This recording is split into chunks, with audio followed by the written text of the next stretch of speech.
So yeah, I am luminoUS, and I am here with Phaze Shaunna.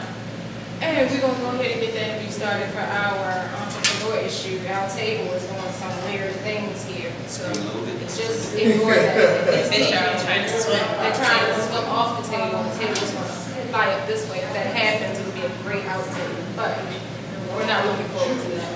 But anyway, entrepreneurship, entrepreneurial activities. Okay.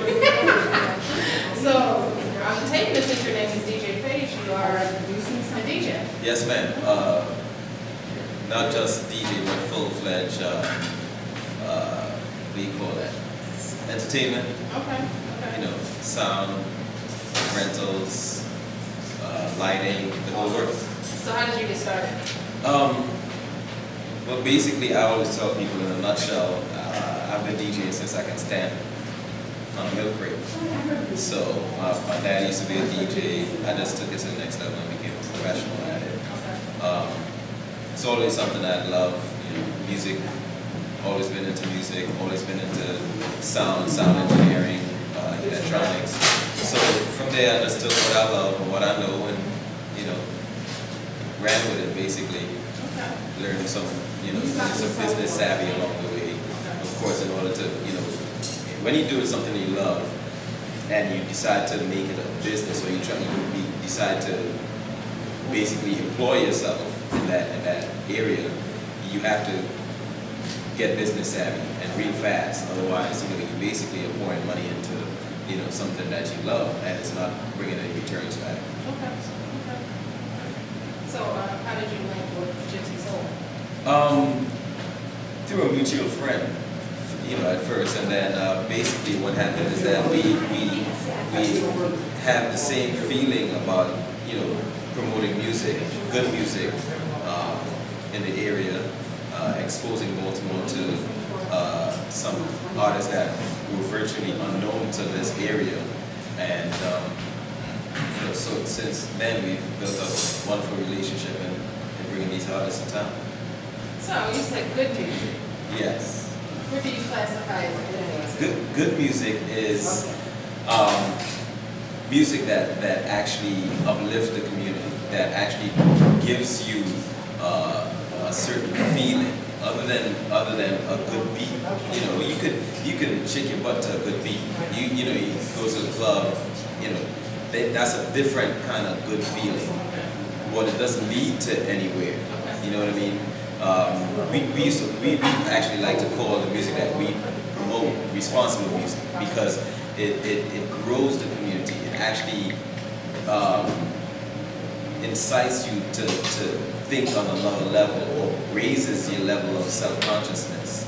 Either be it consciousness about black love, about love period, about life, and the fact that there's actually stuff other than the bling bling and swag surfing. So, with that being said, being a businessman, if you were presented with an option, or if you had a client who wanted you to DJ a party, but they wanted to listen to some not so responsible music, do you still take those offers, or do you believe in what they saying? Actually, it depends. It depends on the event. There's no event that I can't cover. And I think my approach to what I do is that a DJ has a certain amount of responsibility, not just as an entertainer, but as an educator through music. So, yes, you may like to hear, what's current on the radio today. That may not be so responsible, but at the same time, it's a balance between,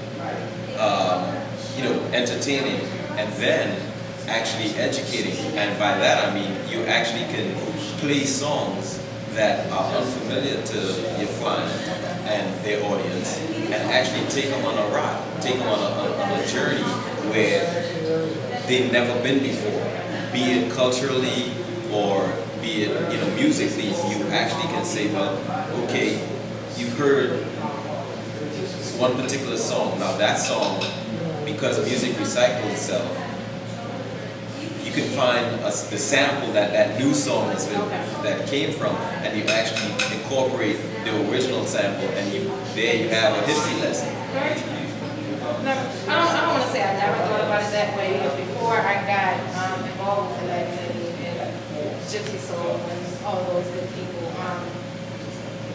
I subjected myself. I don't even want to subject myself. I limited myself to what was played on mainstream radio. And so now that I've been exposed to a wider variety, a lot of times that's generally what I listen to are the independent artists, or the B-side artists.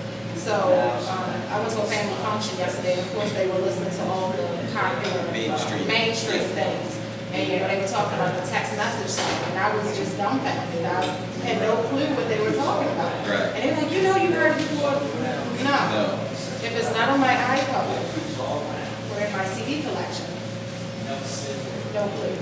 That's how I was my first, before I started working with Gypsy Soul, like I was just subjected to the same mainstream stuff. But it's like when you work with these new artists that you haven't heard about before, you have to go out and research things. And then you find out, oh, they work with Raheem Devon, they work with all these different people. Then you start to educate yourself about these new artists. And like the same thing with the text messaging song, I heard a song about a girl named Becky. I heard that yesterday. That's the new thing out there. I haven't heard that one either, but it's all about expanding. Yeah, I heard that yesterday, and a friend of mine, her thing was, she felt like her name was sacred to a certain point until she heard that song, and it was like, I'm sure Halle Berry felt the same way. Exactly. Until Halle Berry. And it's like, there's a part of you that makes you want to say, okay, they made a song about me.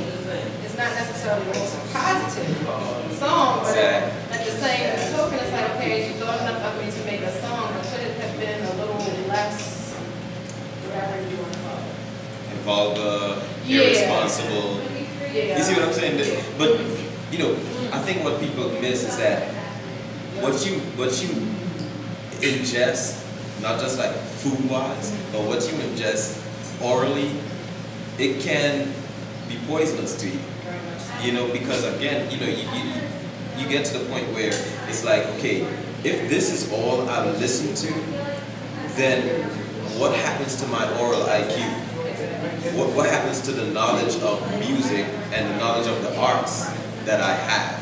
I lose it, because I'm limiting myself to just this range of music, whereas there's so much good music out there to actually grow from that. You can actually, when you listen to it, you get some sort of mental growth from it, because there's poetry involved, there's the imagery is better, other than what you hear on mainstream radio. So you start thinking on a different plane. You start thinking, well, wow, I can actually see some positivity in the world. I can see past, platinum fronts and and rims. I can see a black woman in a positive light versus just a video host. You know what I mean?